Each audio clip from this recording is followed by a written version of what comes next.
देश के गृह मंत्री अमित शाह के कार्यक्रम जन भावना रैली को लेकर इंदिरा गांधी स्टेडियम में जन सैलाब उमड़ पड़ा। जन भावना रैली को संबोधित करते हुए गृह मंत्री ने कहा कि लालू के पेट में दर्द समझ आ रहा है, मगर आपका जोश कहाँ गायब है। आज राष्ट्रकवि रामधारी सिंह दिनकर की जयंती है और मैं उन्हें प्रणाम करता हूँ। उन्होंने कहा कि दिनकर जी की कविताओं ने न केवल आज़ादी के आंदोलनों को धार दी, उनकी लेखनी ने भारतीय संस्कृति को मजबूती प्रदान करने का काम किया। अमित शाह ने लालू नीतीश की जोड़ी पर हमला बोलते हुए अमित शाह ने कहा कि मेरे आने से लालू और नीतीश के पेट में दर्द हो रहा है। वे कह रहे हैं कि झगड़ा लगाने आए हैं, झगड़ा लगाने के लिए लालू जी आप पर्याप्त हो, आपने पूरा जीवन यही काम तो किया है। लालू जी की सरकार में आने के से डर का माहौल हो गया है। उन्होंने कहा कि सीमावर्ती इलाके के लोगों को यह बताने आया हूँ कि सीमावर्ती जिले हिंदुस्तान का हिस्सा है, यहाँ किसी को डरने की जरूरत नहीं है, क्योंकि केंद्र में नरेंद्र मोदी की सरकार है। यह भीड़ लालू नीतीश सरकार के लिए चेतावनी का सिग्नल है। मित्रों, मैं आज इस विराट सभा से लालू जी और नीतीश जी दोनों को कहना चाहता हूं कि आप जो ये दल बदल कर रहे हो ना बार बार, वो धोखा किसी पार्टी के साथ नहीं है, मोदी जी के साथ नहीं है। ये धोखा बिहार के जनादेश के साथ है, बिहार की जनता के साथ है। मुझे बताओ, सीमांत जिले वाले सभी लोग, आपने जो वोट दिए थे वो लालू जी के साथ जाने के लिए वोट दिए थे या मोदी जी के साथ जाने के लिए? जोर से बोलिए, मोदी जी के साथ जाने के लिए वोट दिया था ना? अब आएंगे, उन्होंने कहा है हम भी जाएंगे, तो हिसाब पूछना कि भाई वोट तो मोदी जी के नाम से लिया था, अब लालू के साथ पहुंचकर हमारी सलामती क्यों क्वेश्चन मार्क कर दी। आज सीमावर्ती जिलों में एक आशंका बनी हुई है। मैं सभी को कहने आया हूं, कोई डरिएगा नहीं। लालू नीतीश की जोड़ी भले आ गई, ऊपर नरेंद्र मोदी की सरकार है, किसी की हिम्मत नहीं है सीमावर्ती जिलों में मनमानी करने की।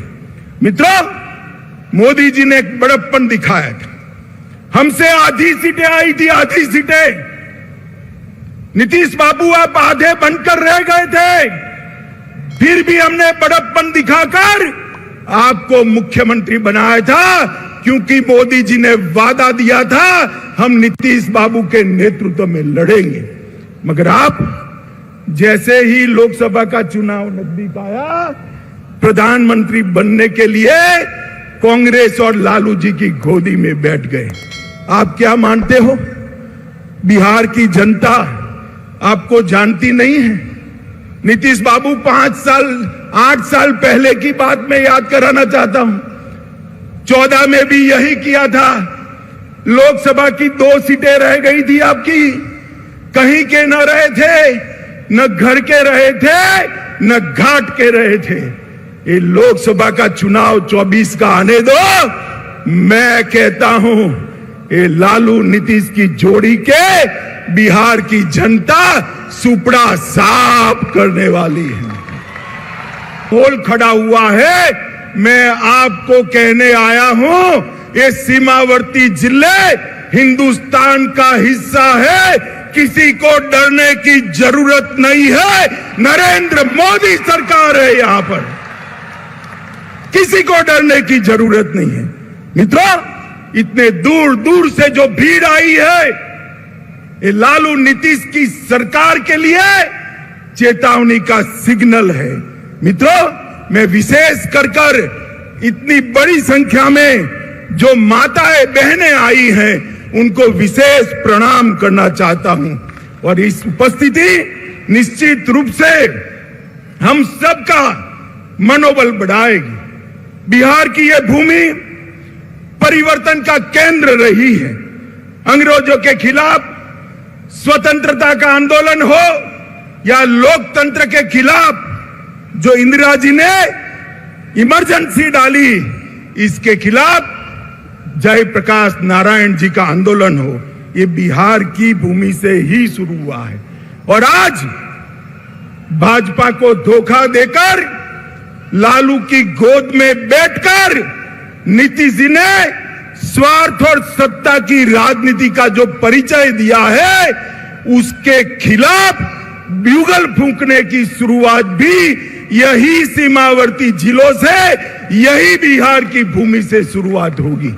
मित्रों, हम स्वार्थ और सत्ता की राजनीति की जगह सेवा और विकास की राजनीति के पक्षधर हैं। भारतीय जनता पार्टी ने कांग्रेस के खिलाफ जो यहां पर बिहार की भूमि पर से एक आंदोलन खड़ा हुआ था, कभी वो आंदोलन को छेड़ देने का काम, दगा देने का काम भारतीय जनता पार्टी ने नहीं किया था। मगर मुझे बड़ा अफसोस है, प्रधानमंत्री बनने के लिए नीतीश बाबू ने जो एंटी कांग्रेस राजनीति से जन्म लिया, इसकी पीठ में छुरा भोंककर आज आरजेडी और कांग्रेस की गोदी में बैठने का काम किया है। मित्रों, मैं आप सभी से पूछना चाहता हूं, इस प्रकार का सत्ता के स्वार्थ से दल बदल कर नीतीश बाबू प्रधानमंत्री बन सकते हैं क्या? अरे जोर से बोलिए, बन सकते हैं क्या? बिहार में सरकार चल सकती है क्या? सुन लीजिए, चुनाव 24 का आने दो। मैं कहता हूं, ये लालू नीतीश की जोड़ी के बिहार की जनता सुपड़ा साफ करने वाली है।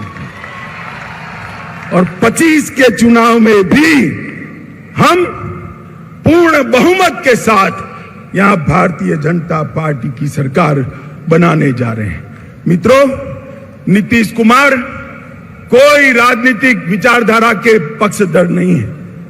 वो समाजवाद छोड़कर लालू जी के साथ भी जा सकते हैं, जातिवादी राजनीति कर सकते हैं। वो समाजवाद छोड़कर वामपंथियों के साथ भी बैठ सकते हैं।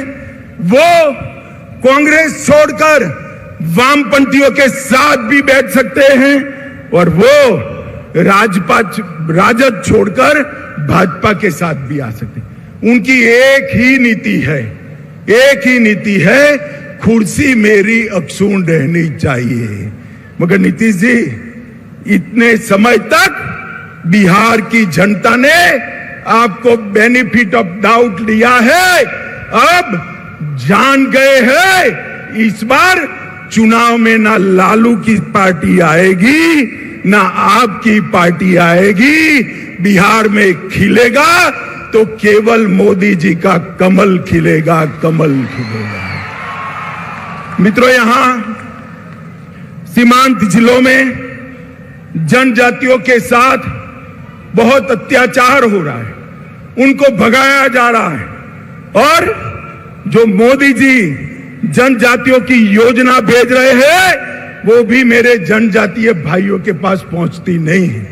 मैं आज जनजाति भाइयों बहनों को कहने आया हूं कि मोदी जी ने संथाल के गरीब घर में जन्मी हुई द्रौपदी मुर्मू को राष्ट्रपति बनाकर देश भर के गरीबों का सम्मान करने का काम किया है, देश भर के गरीबों का। और मित्रों, नीतीश बाबू ने लालू जी को साथ लेकर अपना जंगल राज के प्रति रवैया स्पष्ट कर दिया है। माताओं, भाइयों, बहनों, मुझे बताइए, आपको जंगल राज चाहिए क्या? जोर से बोलिए, चाहिए जंगल राज? फिर से फिरौती वाला राज चाहिए?